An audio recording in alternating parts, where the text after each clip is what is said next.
Hallo julle, welkom. Vandag gaan ons saam leer oor 'n baie spesiale span wat elke dag werk om ons wêreld 'n beter en vriendeliker plek te maak. OK, kom ons begin met 'n lekker groot vraag om oor te dink.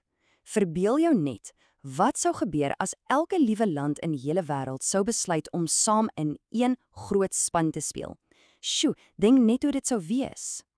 Nou ja, om te verstaan hoekom hierdie spesiale span eers begin het, moet ons so 'n bietjie in 'n tydmasjien klim en teruggaan in die verlede, na 'n tyd toe die wêreld baie seer en hartseer was. Sien, in 1945 het 'n reuse, hartseer oorlog, die Tweede Wêreldoorlog, uiteindelik tot 'n einde gekom. Leiers van reg oor die wêreld het rondgekyk en gesien hoe stikkend alles is en hulle het saam besluit nooit, ooit weer nie. En dis toe dat hulle 'n briljante idee gekry het. Hulle het op iets baie belangrik besluit. Weet julle wat dit was? Hulle het besef dat om met mekaar te praat, al is jy hoe kwaad, soveel beter is as om te beklei. En dis die waar hulle besluit het om 'n spesiale plek te skep. 'n Plek waar al die lande bymekaar kan kom, amper soos een groot familie wat saam vergadering hou. En hulle het hierdie span 'n naam gegee, die Verenigde Nasies, of sommer net die VN. So jy kan daaraan dink as die wêreld se heel grootste familievergadering. En wat is die heel belangrikste reël by hierdie familievergadering? Wel, dis eintlik baie eenvoudig, om mekaar te help. Dis 'n slim manier om te sê dat God ons so gemaak het dat ons mekaar nodig het en vir mekaar moet omgee, presies soos 'n regte familie. Reg, so kom ons kyk nou na een van die VN se heel grootste en belangrikste take, om lande te help om vriende te bly en seker te maak almal is veilig.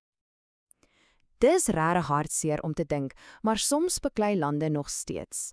En kyk net na hierdie reuse getal. Wow, dis hoeveel mense, insluitend kinders soos julle, se lewens deur hierdie bekleierery beïnvloed word. Dis meer mense as wat in ons hele land bly. So, wat doen die VN dan om te help? Wel, hulle het 'n baie slim plan. Stap 1, hulle kry die leiers om te praat, nie te baklei nie. Stap 2, hulle stuur spesiale helpers, vredesmagte, om die mense en families te beskerm.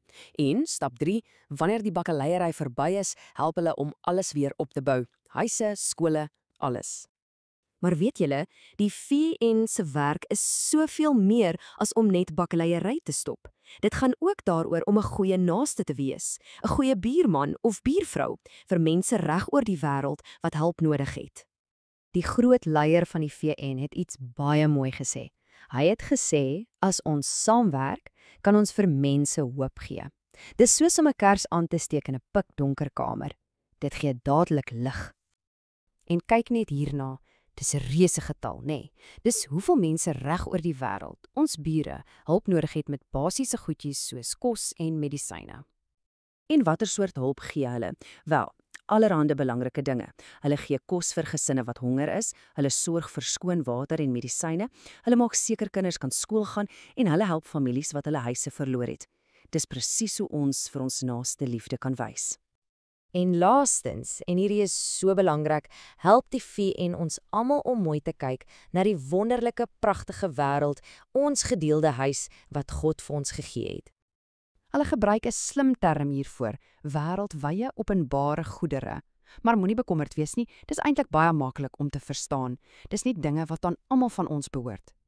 Dink 'n bietjie daaroor, die skoon lug wat ons inasem, die groot blou oseane. Wie sin is dit? Dis ons almal sin. Dis 'n geskenk van God wat ons moet deel en saam moet oppas. Niemand besit dit alleen nie. En wanneer ons saamwerk om na ons planeet om te sien, dan is ons goeie rentmeesters. Dis 'n mooi woord wat beteken ons is goeie opsigters van God se wonderlike skepping.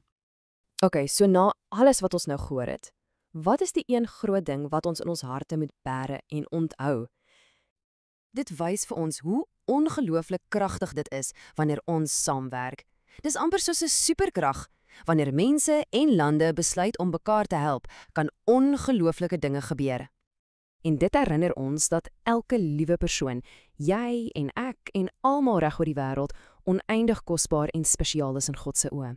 En daarom moet ons saamwerk om seker te maak almal word beskerm en versorg. En dit los my met een laaste vraag vir julle.